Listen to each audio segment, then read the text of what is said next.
Olá, meus amigos, tudo bem com vocês? Sejam muito bem-vindos de volta. Se você já me conhece, já sabe quem eu sou, né? Se não me conhece, meu nome é Cláudio Luiz Caivano, eu sou advogado e hoje estou aqui dessa maneira não tão feliz, embora eu esteja com a mesma camisa, gravei no mesmo dia esse vídeo, mas ele não me traz nenhuma felicidade. O assunto é muito pesado, mas eu quero demonstrar para você os meus estudos de filosofia e de compliance, além dos meus anos de experiência como advogado, para a gente tentar equalizar e entender o que se passa com a sociedade, o que se passa com o ser humano. Somos bons ou somos maus? Então, nesse vídeo, a gente vai tratar do caso Henri Borel, aquele menino de apenas 4 anos, né, que veio, infelizmente, a óbito após a agressão do seu padrasto. Tudo isso acobertado pela própria mãe e não denunciado pela empregada e pela babá. Então eu vou te dizer o que tudo isso significa e o que isso pode dizer sobre nós, seres humanos, e sobre nós enquanto seres que vivem em sociedade. Roda a vinheta, a gente já volta.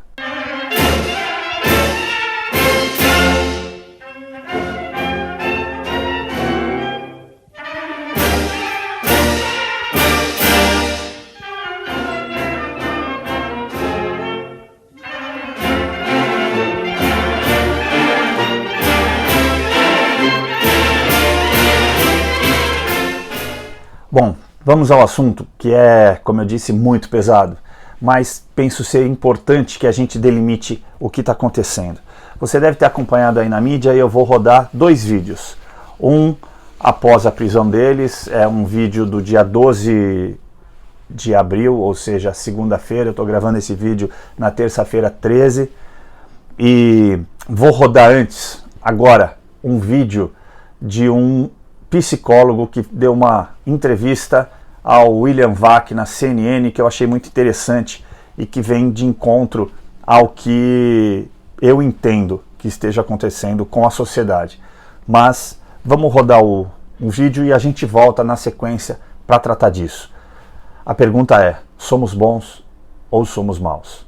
Isto o que nos diz sobre a nossa sociedade? Ou é algo que a gente deve deixar no campo de um indivíduo abjeto, do monstro medonho? William, esse caso nos toca a todos nós, que quando há um crime, a gente normalmente se defende tentando dar uma justificação. Teve problemas de criação, teve problemas de sobrevivência, teve problemas de fome, teve problemas aqui e acolá, e a gente tenta justificar o crime como, aliás, se o crime fosse justificado. No caso do Henri, desse menino de 4 anos que encantou o Brasil com a sua fotografia, com a sua alegria, toca a todos nós, são pessoas iguaizinhas a muitos de nós. São pessoas que não apresentam nenhum tipo de dificuldade habitual da vida e, no entanto, cometem uma atrocidade como essa. No momento desses, William, fica todo mundo se perguntando: será que eu também poderia cometer uma barbaridade dessa? Será que eu também conseguiria ter tamanho desprezo pela espécie humana como esse chamado Dr. Jairinho? E isso nos incomoda a todos, e o Brasil inteiro hoje está perplexo, não só pelas redes sociais, mas pelo fato em si. Aconteceu uma coisa muito grave, mostrou a realidade do ser humano. O ser humano é um bicho muito perigoso e mostrou a que ponto pode chegar o sadismo de um suposto alguém que ocupava um certo lugar de pai. Agora, esse caso desse menino não tem Covid, não tem uma causa, entre aspas, explícita, não.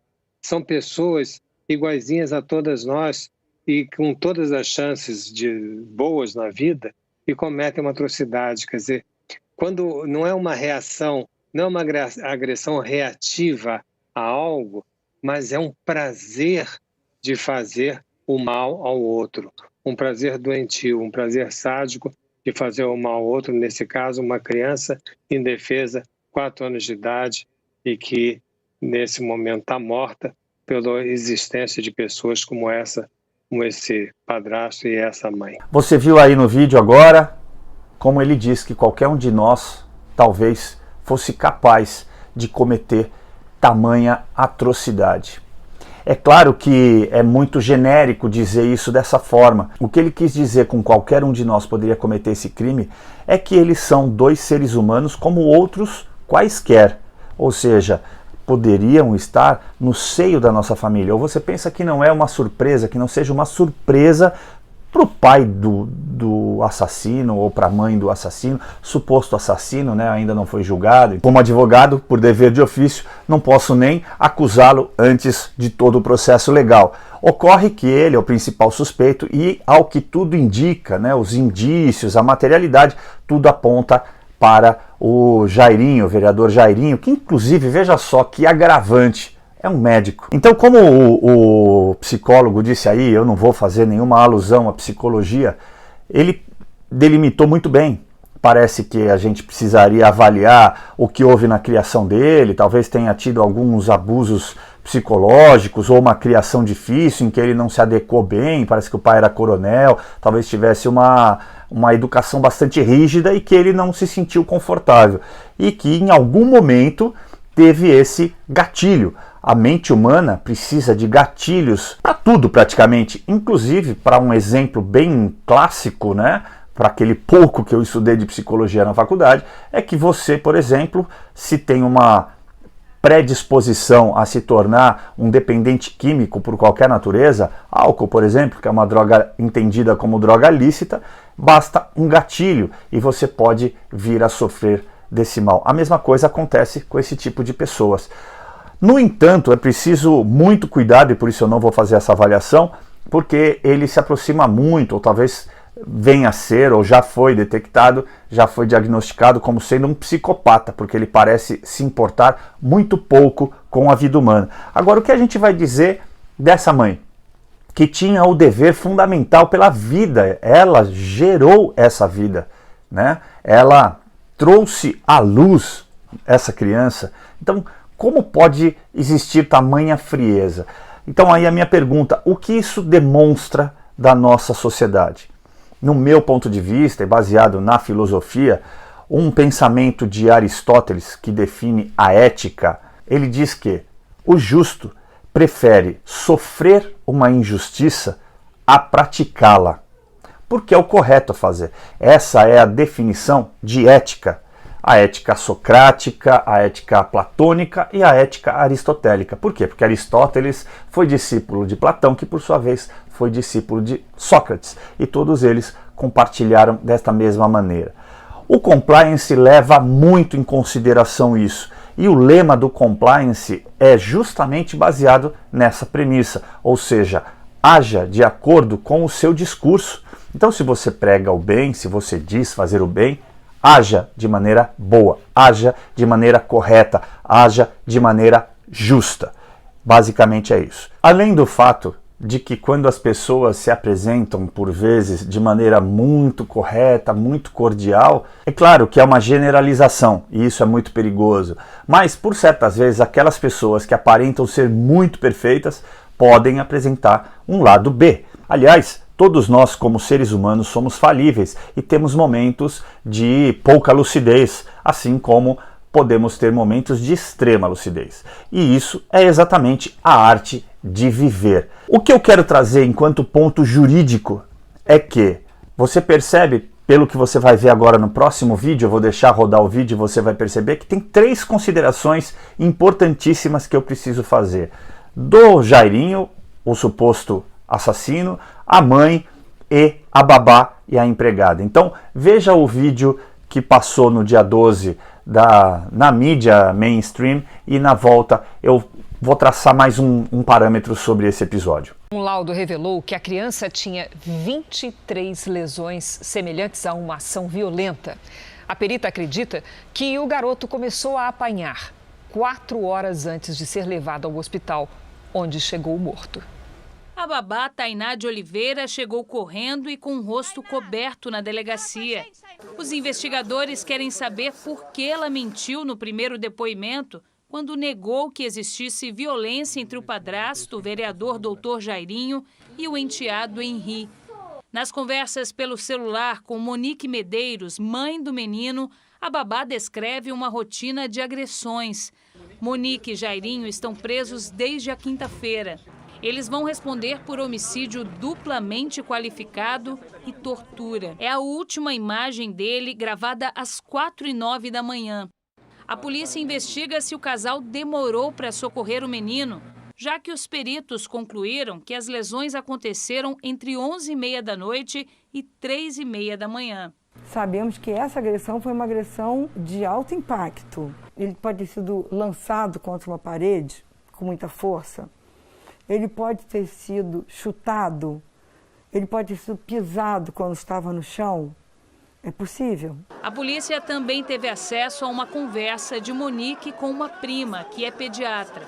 Nas mensagens, ela diz que o filho estava com medo de tudo e que chegava até a vomitar e tremer quando via o padrasto.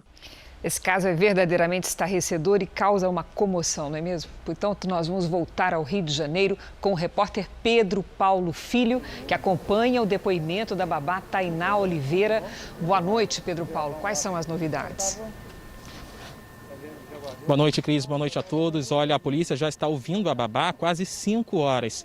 E caso seja confirmado que ela foi coagida, ela pode ser incluída no programa de proteção à testemunha. Bom, como você viu aí no vídeo, retornando ao assunto, infelizmente um assunto pesado, denso, mas eu quero delimitar muito bem, muito mais do que a própria mãe e o tal do Jairinho, o deputado, que se assemelham em muito, infelizmente, àquele casal Nardoni e também a Suzane Richthofen. Quer dizer, não são a média da população, por sorte, né? Demos graças a isso. Então eles não representariam a média da população, eles representariam uma pequena parte de pessoas que apresentam pouco sentimento, nenhuma sensação, pouco apreço à própria vida, como disse o especialista, o psicólogo George Forbes. Veja só, a babá cometeu crime também. Por quê? Porque o Estatuto da Criança e do Adolescente, se eu não estiver enganado ali no artigo 18, diz que é dever de todos cuidar das crianças, principalmente no tocante a evitar a violência, os maus físicos. E essa babá, ela percebeu que estava acontecendo alguma coisa, ela falou, né, para a mãe do menino, a empregada, né, outra colaboradora que trabalhava na casa, também soube e ambas não fizeram nada. E eu te diria, não é que exista uma gradação do que é melhor ou do que é pior, mas nós não podemos nunca na nossa vida ver uma injustiça e ficarmos calados. Quando nós estamos diante de qualquer tipo de injustiça, ainda mais contra uma criança, e deixamos de denunciar, seja por medo de perder um emprego, seja porque podemos nos prejudicar, porque a pessoa é mais influente do que nós, tem mais poder, nós somos cúmplices dessa injustiça. É isso que precisa que fique muito claro, porque isso pode mudar a percepção que nós temos da própria vida, do nosso comportamento. A corrupção, muitas vezes, está muito próximo de nós e nós simplesmente fingimos não enxergá-la. O Jairinho, óbvio, é um caso à parte. Parece que, como você viu na reportagem, já tinha casos anteriores, ele tinha um apreço por mulheres com filhos pequenos, ele mesmo é pai. Então veja o quão difícil é você fazer uma avaliação desse tipo de perfil, mas não é um perfil normal para nossa sorte, para a sorte da sociedade, mas demonstra o quão rápido a sociedade vem se degenerando. É preciso resgatar a família, resgatar o afeto, resgatar o respeito. Isso precisa imediatamente ser resgatado. E agora, talvez a pior personagem de todos é a própria mãe, que soube, foi avisada, chegou a comentar com uma amiga o que estava acontecendo, o filho sofria de vômitos, ficava nervoso na presença do Jairinho e ela nada fez. No dia seguinte, eu vendo uma reportagem hoje, antes de fazer esse vídeo, até para poder fazer, no dia seguinte, 3 horas depois, né, quando ele foi enterrado, ela foi procurar no WhatsApp e respondeu a um curso de inglês, tinha ido no cabeleireiro, enfim, não é um procedimento normal. Então ela entregou a vida do próprio filho em nome de um conforto financeiro para viver ao lado de uma pessoa que tinha influência na política carioca, o que isso demonstra sobre nós. Para finalizar esse vídeo, por muito tempo eu acreditei na máxima de Rousseau. Jean-Jacques Rousseau foi um pensador no iluminismo, um pensador francês, e que pregava que o ser humano era bom por natureza, ele nascia bom, e o que o degenerava era a sociedade. Hoje, aos 50 anos de idade, eu posso dizer para você que eu estava completamente enganado. Na verdade, o ser humano é mau por natureza. E o que pode consertar um ser humano para que ele aplaque essa maldade latente, esse desejo de fazer o mal, que, como você disse, o psicólogo especialista dizer, existe até algum tipo de prazer em fazer o mal ao outro, em fazer o mal ao semelhante. Por quê? Eu vou te dizer isso, ele não falou claramente lá, mas é o desejo latente no ser humano de ter poder, e o poder sobre alguém, sobre a vida de alguém. Então é contra isso que nós precisamos combater. E de que maneira se combate isso? Educação. Somente o resgate da educação, não só no Brasil, mas de certa forma no mundo todo, pode aplacar e evitar que acontecimentos como esse se tornem corriqueiros na sociedade. Era isso que eu tinha para falar. Infelizmente um assunto bem pesado, mas eu espero ter trazido para você algum tipo de informação boa. A gente não pode esquecer esse tipo de acontecimento. Até a próxima.